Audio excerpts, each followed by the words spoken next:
Welcome to All Things Policy, a daily podcast supported by Pragati, a flagship media initiative of the Takshashila Institution. We're a bunch of policy nerds based in Bengaluru, and we like to bring a fresh perspective to Indian affairs and an Indian perspective to global affairs. So grab a cup of coffee, sit back, and join us for today's chat. Hello and welcome to another episode of All Things Policy.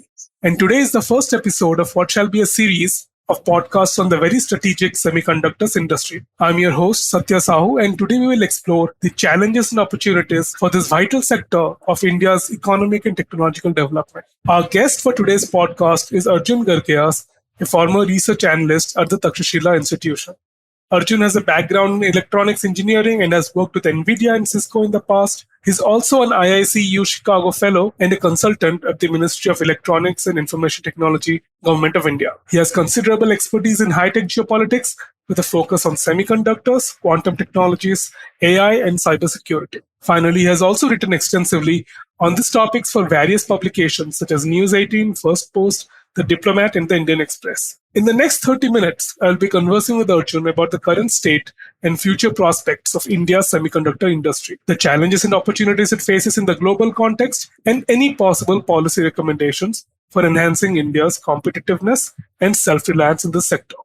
Please join me in welcoming Arjun Gargeyas to the podcast. Now, for some background for the listeners, semiconductors are the building blocks of modern electronics, from smartphones and laptops to cars and satellites. They're also essential for emerging technologies such as AI, 5G, and quantum computing. However, India has been largely dependent on imports for its semiconductor needs, spending over $15 billion on electronics imports in 2021 alone. India's history of semiconductor manufacturing dates back to the 1980s, when the government set up a state-owned company called Semiconductor Complex Limited to produce chips for strategic sectors such as defense and space. However, due to various factors such as lack of funding, market demand, policy support, and skilled talent, the SCL could not keep up with the rapid advances in technology and global competition. However, in recent years, India has made some efforts to revive its semiconductor manufacturing ambition, such as launching the National Policy on Electronics in 2019 and the National Semiconductor Mission recently. Most of all, they've announced production-linked incentives for setting up semiconductor wafer fabs in 2021. India is also widely considered to have a vibrant chip design industry, with many global companies having their design centers in the country and producing nearly 2,000 chips every year. However, compared to its neighbors and other competitors, India still faces many challenges in becoming self-sufficient in semiconductors. This could be high capital costs, complex and non-resilient supply chains, geopolitical uncertainties, and skill gaps. So, Arjun, I'll bring you in here by asking about the elephant in the geopolitical state, so to speak. First off, in the current geopolitical scenario, what could be the benefits and risks of pursuing semiconductor self-sufficiency for India? Is it even advisable to try and become Atmanirbhar in a supply chain that we lack a sort of technological continuity in? Hey Satya, good to be here. It's been a while since I was on an All Things Policy podcast. So thank you so much for inviting me as a guest. And that was a very comprehensive introduction. And I think before as well, in so many episodes, we have spoken about semiconductors, the industry itself, what it means for India, what it means for the rest of the world, and how each of the countries are shaping their own ecosystems in the recent past. So to your question specifically, right, we have extensively covered this, I think, in previous podcasts as well. So the whole concept of the semiconductor supply chain, how complex it is, and how there are different bottlenecks and different kind of geopolitical tensions, which might actually impact the production from the architecture side, from the IP side, all the way to the packaging side, to the manufacturing bit of it. So we have covered all that, right? Now, what has been the most interesting aspect, I think,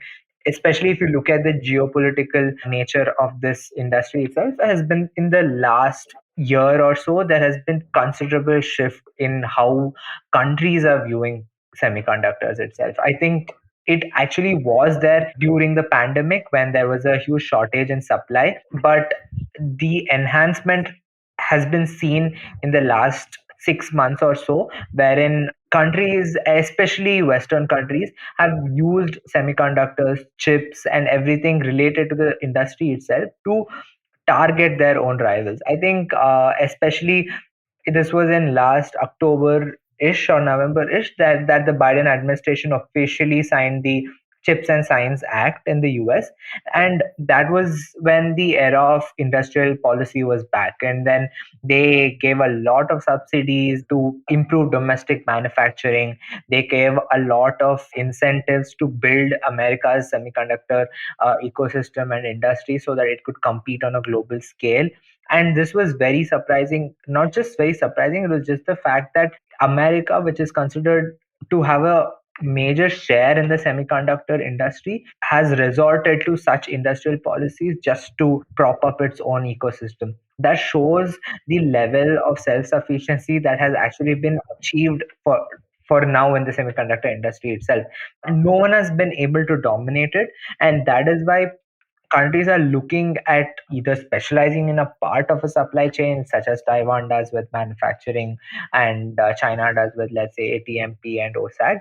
But it's also the fact that it's just sanctions and export controls and offensive tools which are being used to curb your own rivals semiconductor growth so that you have to improve at this point in time. So that shows that even if you have everything necessary to build your own semiconductor ecosystem, there are external factors, there are dependencies which do exist and which cannot be kind of replaced in the very near term, and you have to look at a more long term vision of kind of building this kind of resiliency into the supply chain itself.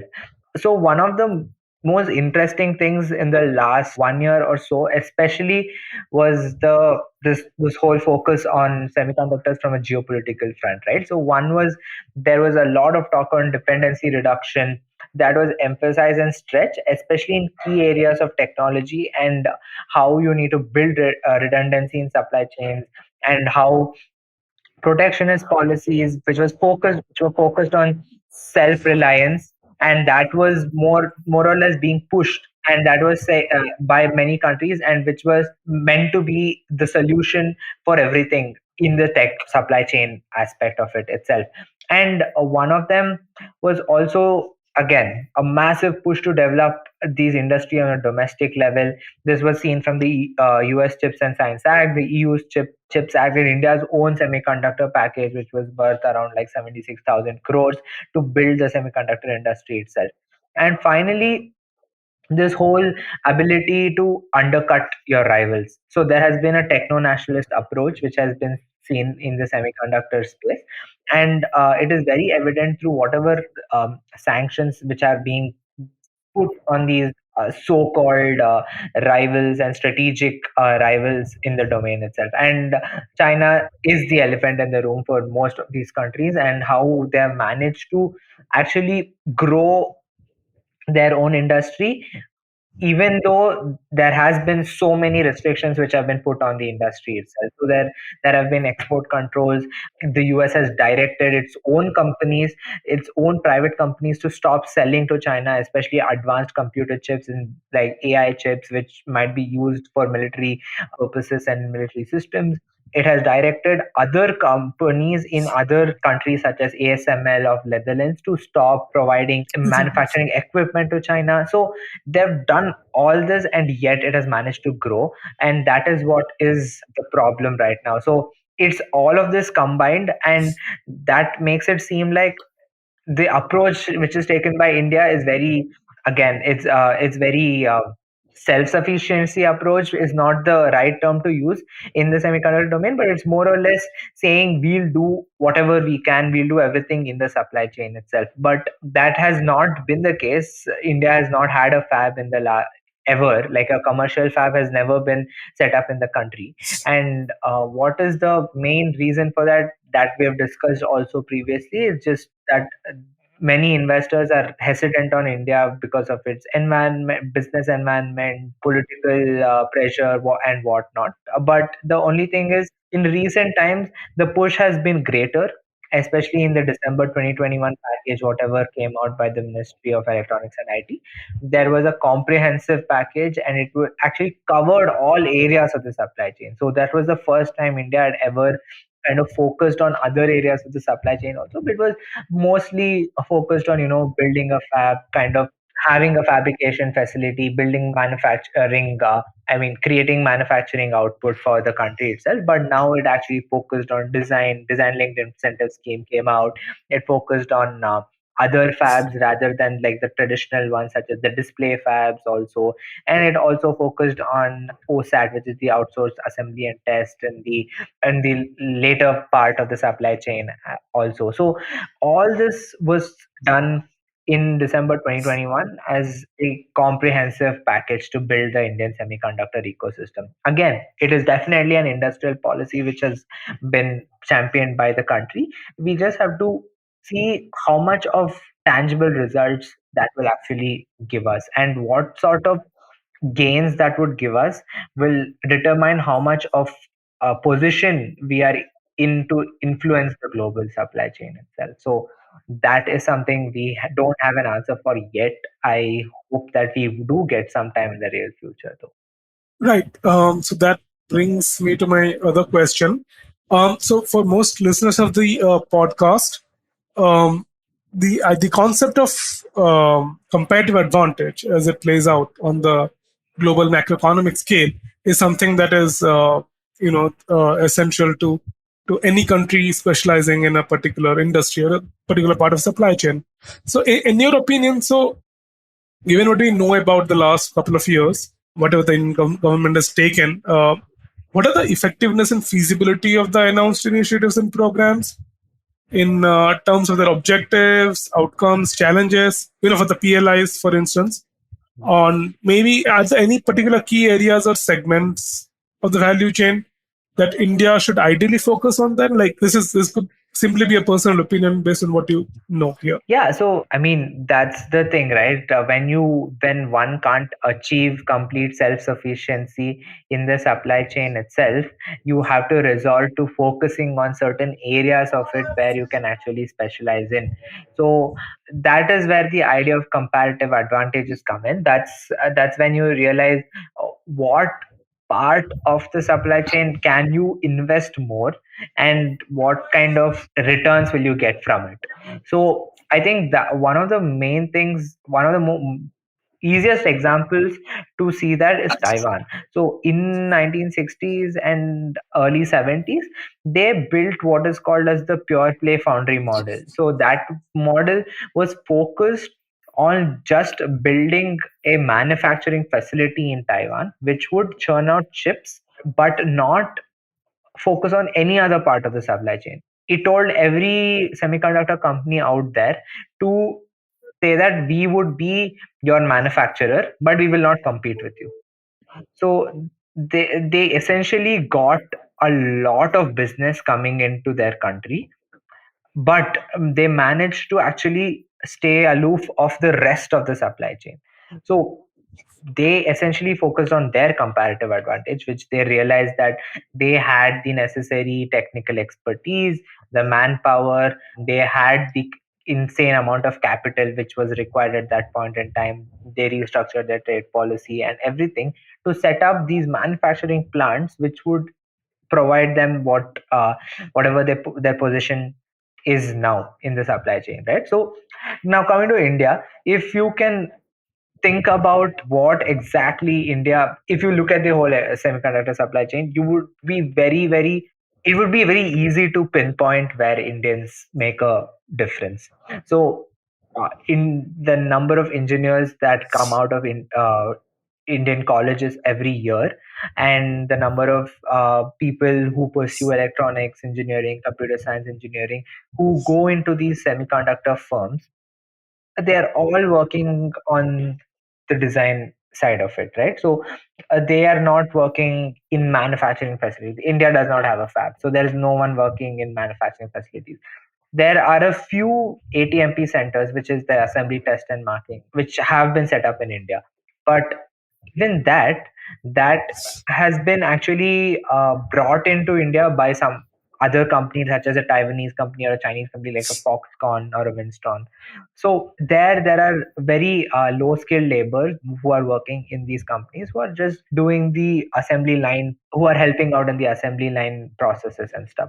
But the real contribution of India in the semiconductor supply chain, at least at the current point in time, would be that they contribute immensely to whatever IP is being generated, especially in the design phase, the architecture of the chip itself, how the layout of the chip has to be.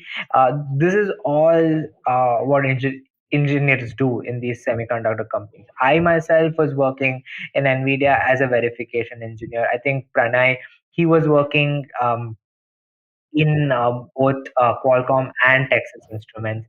So we see that there are a lot of Indians who are very skilled enough to, so that even foreign companies like major semiconductor companies in the world have entrusted this whole part of the supply chain or the whole process of it to Indians. So the design centers are there mostly in India. Like most of the semiconductor companies have their design centers in India.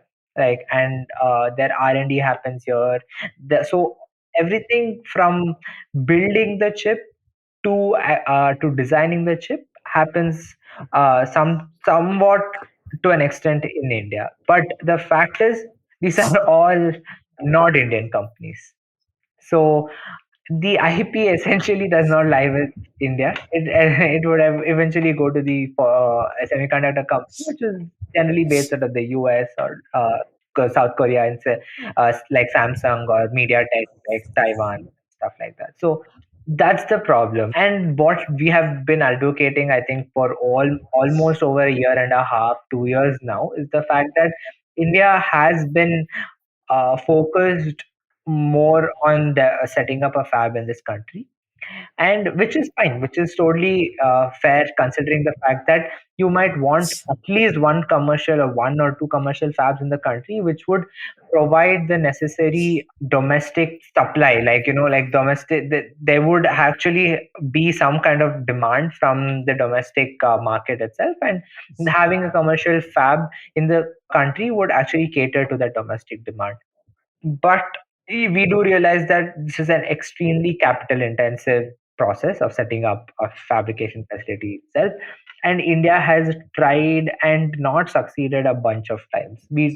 I mean, there are different reasons for why each of the times they have not succeeded, and why it has reached the MOU stage but has not actually resulted in the fab itself being set up.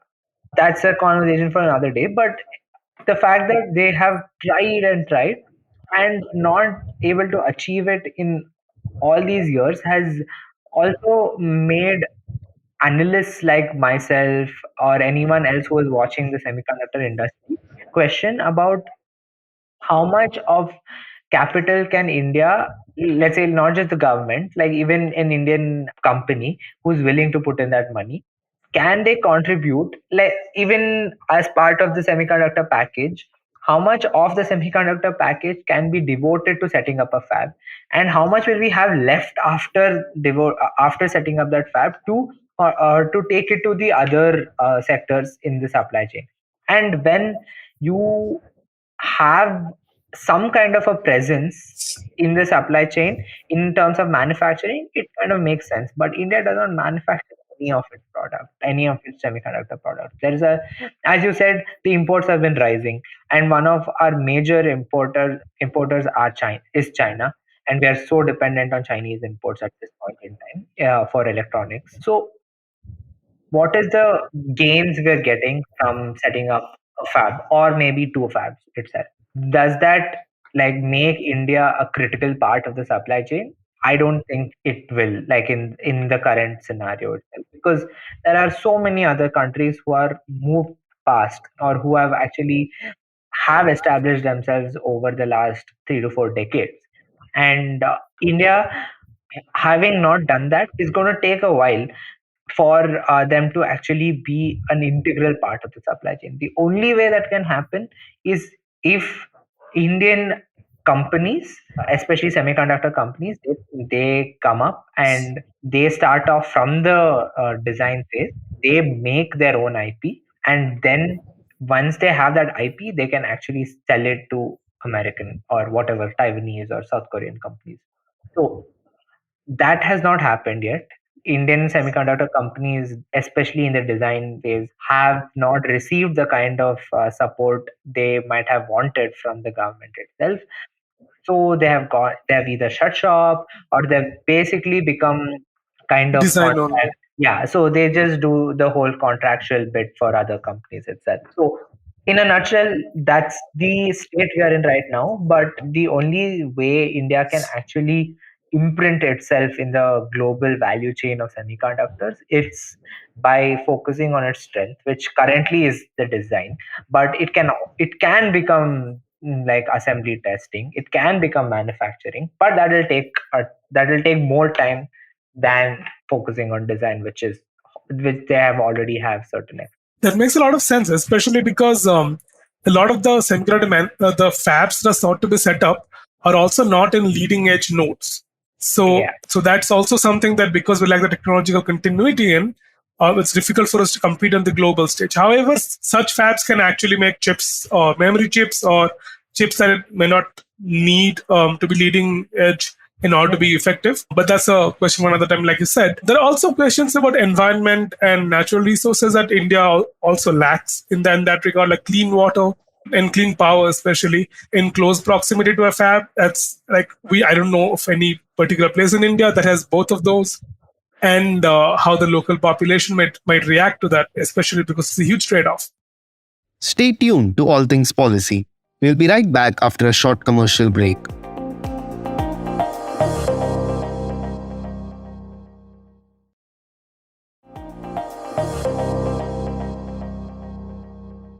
Anyway, so coming back to the point about R&D and how the fact that the most of the IP in the chip design sector is housed within the foreign entities. The vast majority of Indian talent in the chip design space remain employed by private companies or academia abroad.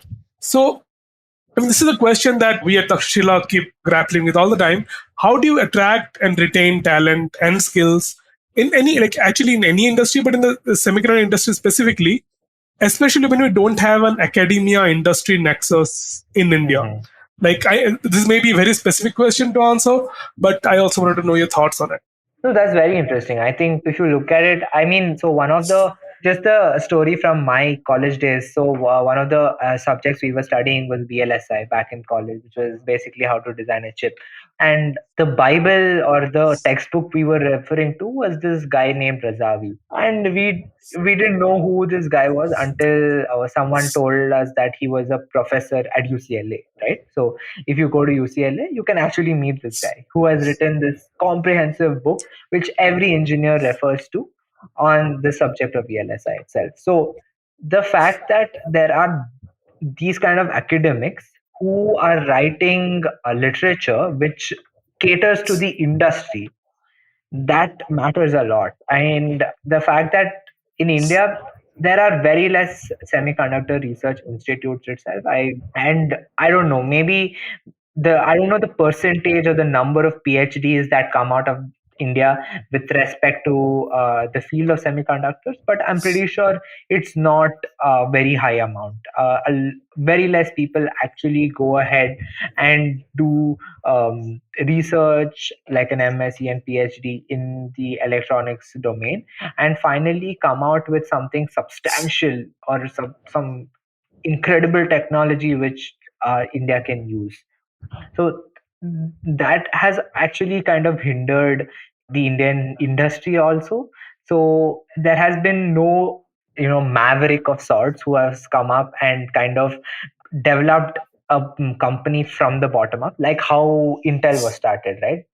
If you take the journey of Intel, like these guys were just normal guys who were working in the field who had like a considerable amount of experience, and they went and set up Intel. And even if you take TSMC or something, or even if you go away from the semiconductor industry, if you take like quantum, there this Chinese professor who was teaching in Austria came back to China, had a lab, and then look where China is at now, and in the quantum domain. So it's just the fact that we haven't been able to translate whatever research we're doing in academia, which is less, into industry or into proper products and services itself. And that has been kind of a roadblock for India in most of the domains, right? But the thing is, when India has that kind of ecosystem, when the government creates that kind of ecosystem for private sector to innovate, I think we'll see it. And we've been seeing that in digital public infrastructure. I just Right. listened to the episode which came out today on how to globalize India's DPI, right? So that showed when India has taken, or the Indian government has taken the responsibility as the lead in creating certain platforms and creating certain DPI models, in creating certain digital public goods, the private sector has automatically followed and has innovated on top of it, has built so much IP, like how triple ITV owns the IP for MOSIP. Now MOSIP is being implemented across different countries to build digital IDs.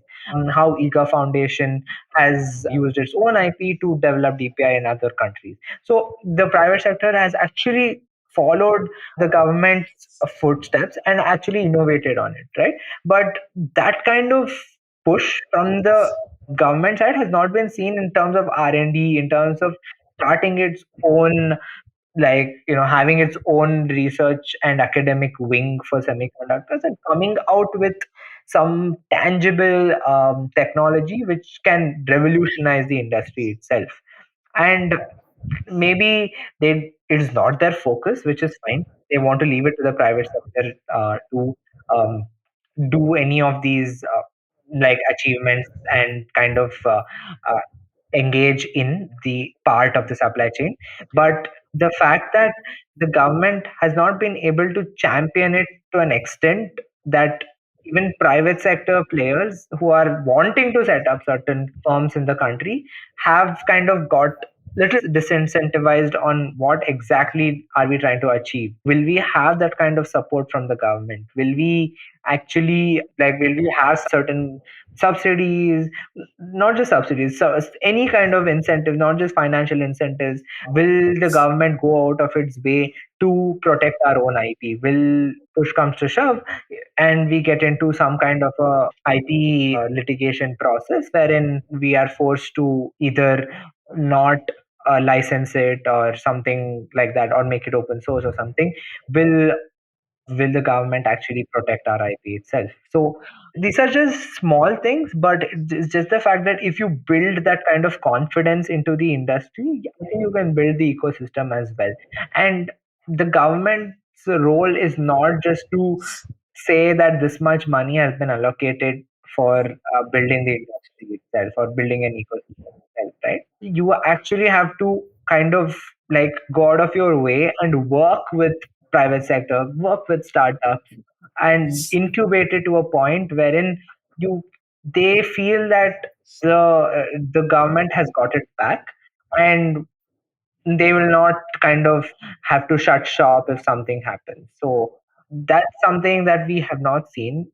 And the fact that R&D and academia remain essential, or like the baseline to do this, and that's not seen in the Indian academic circles as of now. So everything combined, it's just the fact that that linkage between academia, industry, government is just not there as of now, and that is what is holding our ecosystem and industry.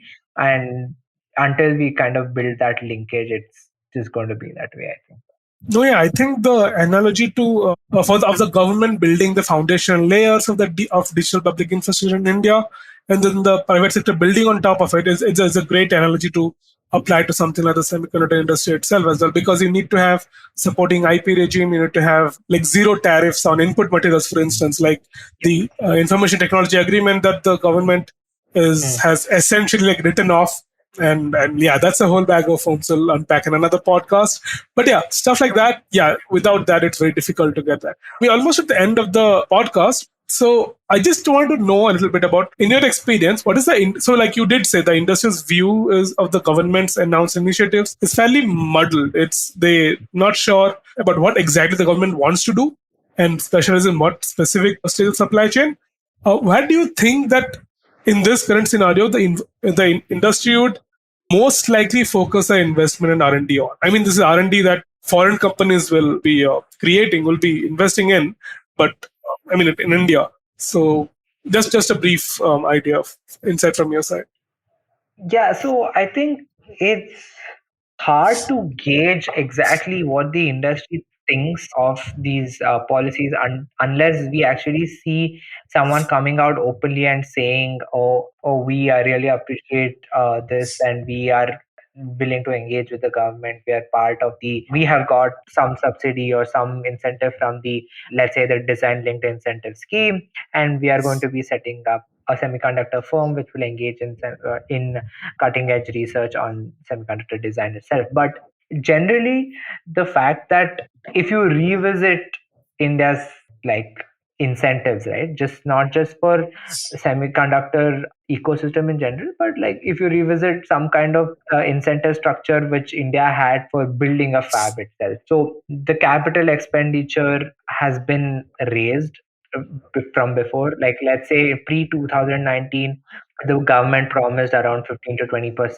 of financial incentive of total capital expenditure. Now it's promising around 25%, and it's also willing to invest in R&D and saying that we will invest more money if the supposed firm decides to kind of dabble in R&D and give us IP out of it. So one of the other things is tax reduction, basic custom duties. All these things have kind of evolved gradually and have made things better for the industry, especially with the recent package itself. It's just the fact that how much of this would actually help an industry or help a firm, let's say, in sustaining itself over a period of time. So even if you ask a firm to set up with this much amount of capital expenditure, they will still require some. And it's just the fact that semiconductor industry and semiconductor firm itself, they do not give you like profits and benefits in the short term. You have to be willing to invest for a long term, and that is when you actually start seeing some kind of like some kind of turnover, some kind of profits which are being achieved at these firms.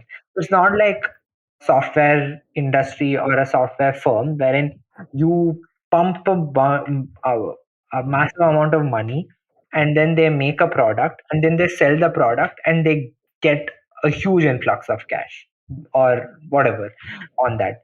It's not that way. It is just the fact that you start off with actually making designs for other firms, then you start off gradually becoming the top one of those top design providers for other semiconductor firms. Then people start noticing how good your design is, and then when you can actually make sure that your designs can be protected under some kind of IP law, that time you can actually license it out, and that's how you kind of build it in, let's say, in the design phase.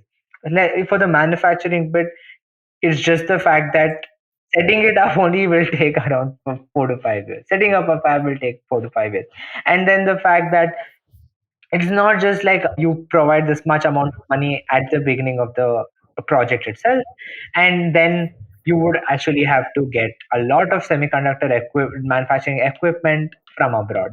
So if you want to import that, the duties will kick in.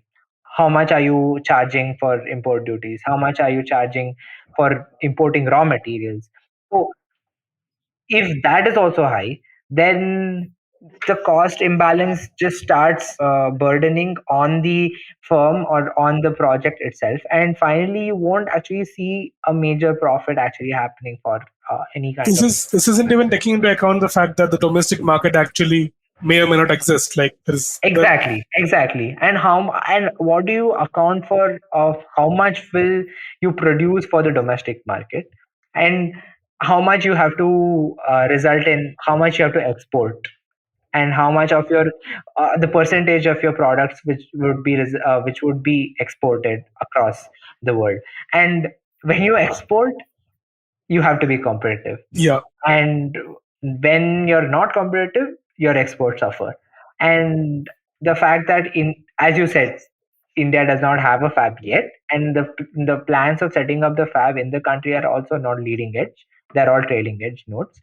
So how much of global competitiveness can we actually achieve in the long run itself? So the industry will think about all these aspects when they're actually setting up some kind of thing in the country itself, right? So it's very hard to not make some let's say an established semiconductor firm not to think about these things, because they will essentially think about their prospects in the long run. And that is why we have not been able to kind of get that kind of investment from anyone. It's very easy for them to just set up an R&D center here and just employ Indian engineers and pay them, let's say, what 10% of what they pay to US engineers, Right. and make them do the same work what they do. And that for them is an easier way out. So that's why they have not been kind of willing to Yeah, invest. there's still going to be risk averse. Yeah, so if the industry wants to think about it, then they will think about all of these aspects and how much of support they might get in the long run itself. So, and there's a possibility that the contract can be cancelled anytime. That's happened in the Yeah. past. Like MOUs have been signed and nothing has happened on the MOUs, and state governments have backed out. So any of these things can happen. And looking at it from the industry perspective, I think they feel that they just have to have some kind of either a consistent influx of capital which they're willing to spend to set up, let's say, a fab in this country, or like if they want to set up a design firm, they want some client revenue coming in every single time. So they want the major semiconductor firms to come to them for like making their own design. But the fact that this I know, I understand that the government can't do everything. It's not the job of the government to sit and like court all these firms to come and They do have to create the enabling environment for that, yeah, exactly, and exactly. at least make sure that we understand where we are going to specialize before like attempting every single thing, because we can't have capital influx coming at every stage of the value chain. Exactly. That makes sense. Anyway, Oh yeah. yeah. I So mean, yeah, it's a long road ahead. I do feel that we are on the right path in terms of how the government is actually viewing this. I mean, working in the Ministry of Electronics and IT, I see that the Indian Semiconductor Mission, which was set up around a year and a half, almost a year and a half back, has actually been trying to kind of do all these things.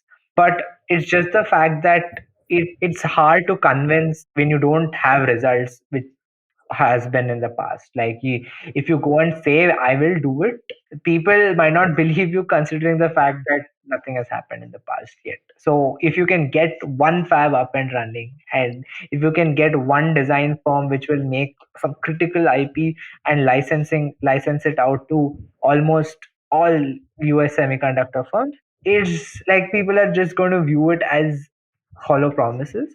And uh, not it's just the fact that they would be thinking about profitability at the end of the day, right? right.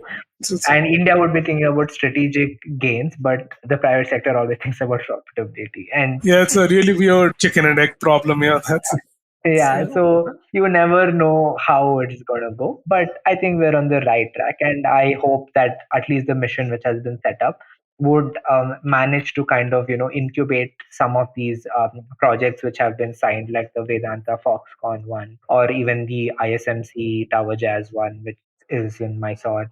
So if that can actually see the end of day, then that would be the starting point of India's new semiconductor journey.